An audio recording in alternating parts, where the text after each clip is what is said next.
Thanks, Derek. I really appreciate that. It's great to be here with everybody today. Honor for our team to be able to represent the Big Ten in the Valero Alamo Bowl. It's a game, as you mentioned, that's very near and dear to a lot of us. Some great history through the years, and then over the last few years, seeing all the different matchups, the exciting games. It feels like it's been every single year watching this game. So thankful for this bowl, thankful to Valero, all that you guys do in the community. Just incredible just to listen right there to the impact that it's making. It'll be great to see my good friend Sonny Dykes on the other sideline. Somebody I've obviously had a long history with, been a great friend. He's a tremendous coach. Obviously his track record speaks for itself, and he's done an awesome job at TCU. So I know it'll be a great matchup. Our team will look forward to preparing and then getting down to San Antonio after the holidays, and looking forward to a great game. Thanks, Coach. I've got one initial follow-up question before I turn it over to Coach Dykes. You've coached 3 Heisman winners, including Caleb Williams, who holds the Valero Alamo Bowl passing records. You've got a very efficient passer this year with Jaden Mayava. Tell us what makes him so special. Jaden's done a really nice job leading our team and leading our offense this year. Certainly, one of the most improved players on our roster. Grew a lot throughout the offseason and has done a really nice job here in his second year with us. Just command of the offense, becoming a leader. He's a guy that can make some plays with his legs as well, and has just really improved. And so I've been proud of the mentality that he's brought, the way that he attacks every day, and he's done a tremendous job of running our offense. So lucky to have him, and excited to prepare these upcoming weeks with him and to see him get a chance to play again. Great, thanks, Coach Riley. Now I'm going to introduce this year's home team, the TCU Horned Frogs.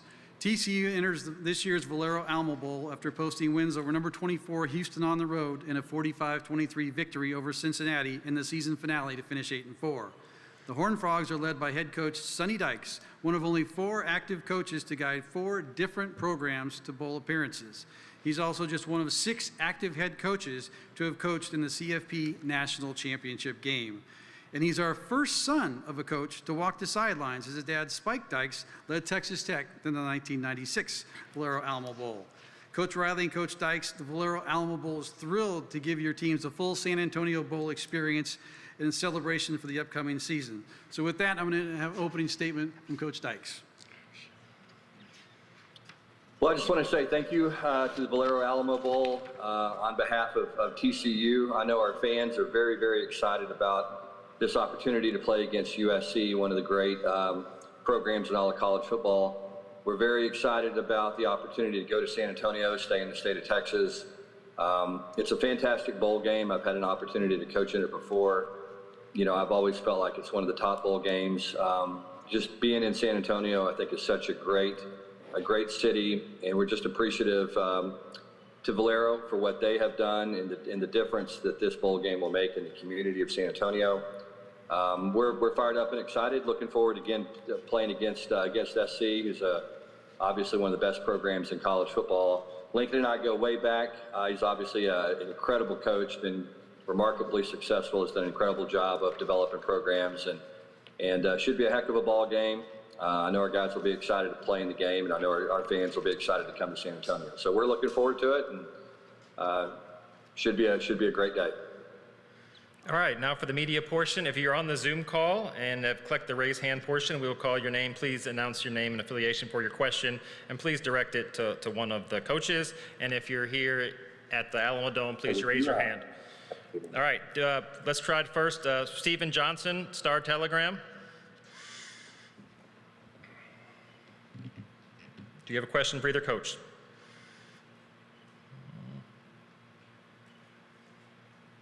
Going once.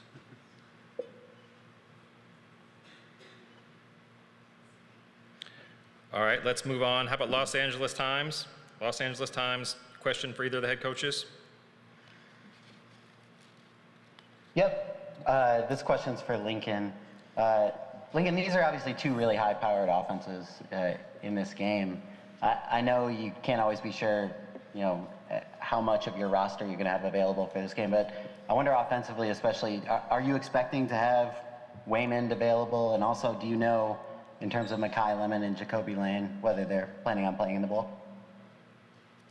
Yeah, Rod, a little too early to say right now. I mean, Wayman's definitely progressing. As we get a little bit closer, I think we would, collectively make that decision. And we've got some guys obviously that are looking to make decisions on this bowl, and and if they're turning pro or how all that's going to play out. So I think that'll clarify here, in the next few weeks. But I don't have any announcements as of right now. Okay, Kenneth Berry, your question. Good afternoon. Really this question kind of goes to both coaches. But for just as far as recruiting, obviously, Lincoln, you have the #1 overall class.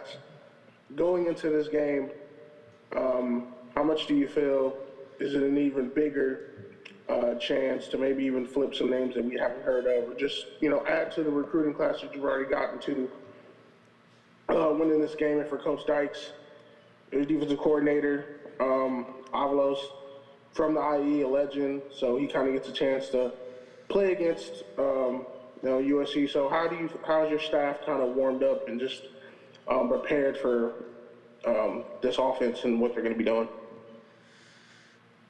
Lincoln, you want to go first?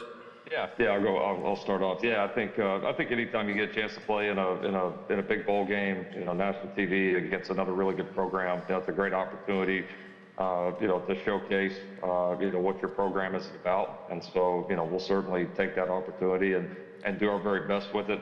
We've obviously, been able to come into Texas and sign some great players over the last few years, so to get an opportunity to play there, which doesn't happen every year for us, is a great opportunity as well. So, recruiting's gone well, but that's kind of a continual thing that never ends. And whether it's somebody right now or it's guys down the line, a lot of people watch these games, and it's a chance for both programs to really put the best foot forward.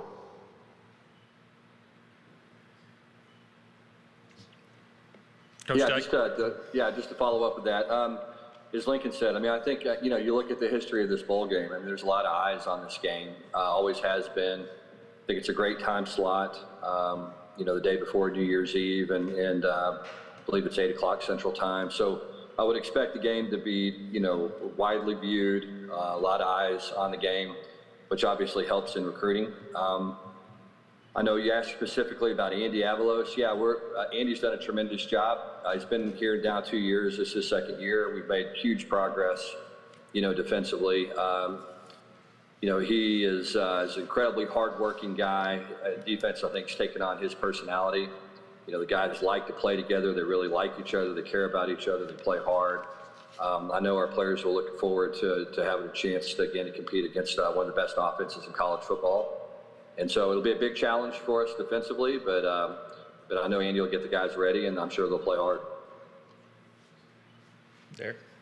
Yeah, Coach Dykes, you touched on it earlier. Why don't you give us a little bit of a background on you and Coach Riley's relationship dating back to what, Texas Tech days maybe?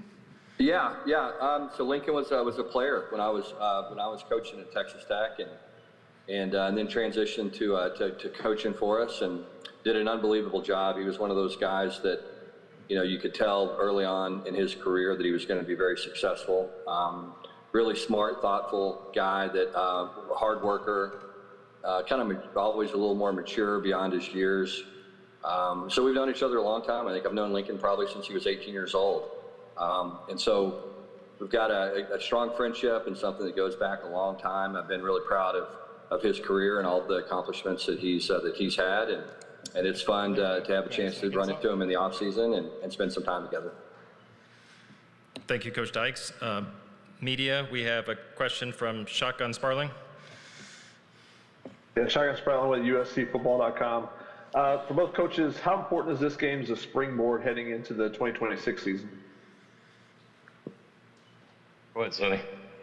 Yeah, it's interesting. I think especially in today's college football world, I feel like this is almost your first game for the following season in a lot of ways, just because you're gonna, you got a lot of guys transitioning in and out of your program. I think that the bowl practices are critical to get young players in your program an opportunity to develop, get those guys a lot of reps. And obviously it's a chance to get the guys that are coming back a lot of practice and a lot of reps as well. You almost get an extra spring practice, from some of these bowl games. And so it is, it's important.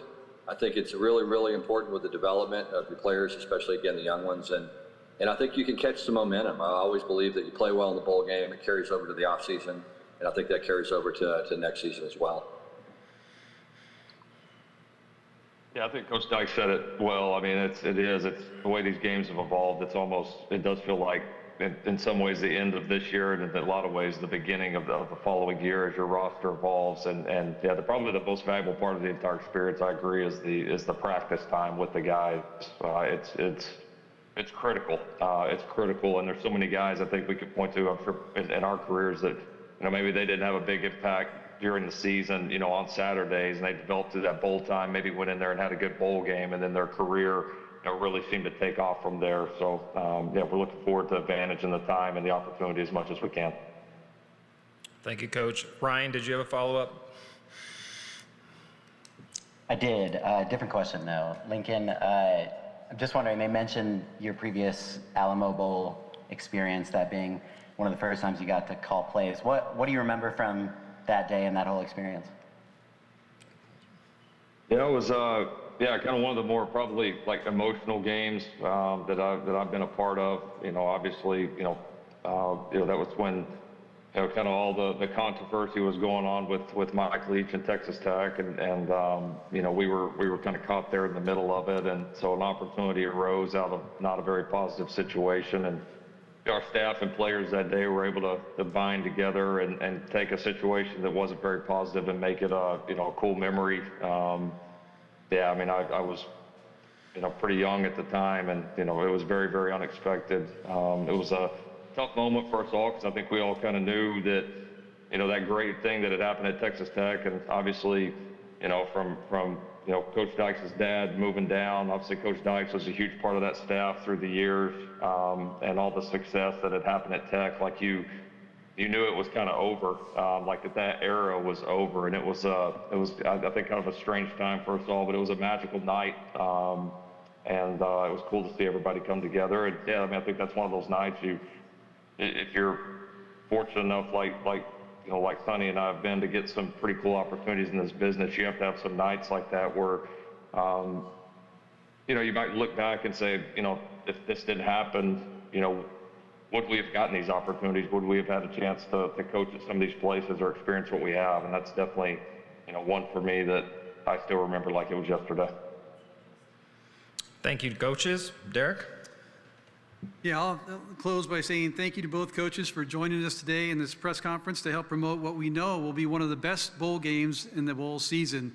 We know you guys' time is very valuable. You've done a tremendous job with both your programs, and I can guarantee you that San Antonio is the perfect city to host sporting events like the Valero Alamo Bowl. And coaches, you've got our pledges that we'll make sure that your student athletes, your fans, and everyone will experience San Antonio and the Valero Alamo Bowl like no other, and make it a tremendous experience for you. So thank you for accepting our bid and for bringing your teams to San Antonio and the Valero Alamo Bowl. Thank you. Thank you, guys. Appreciate it. Look forward to it. Thanks. Thanks, everyone.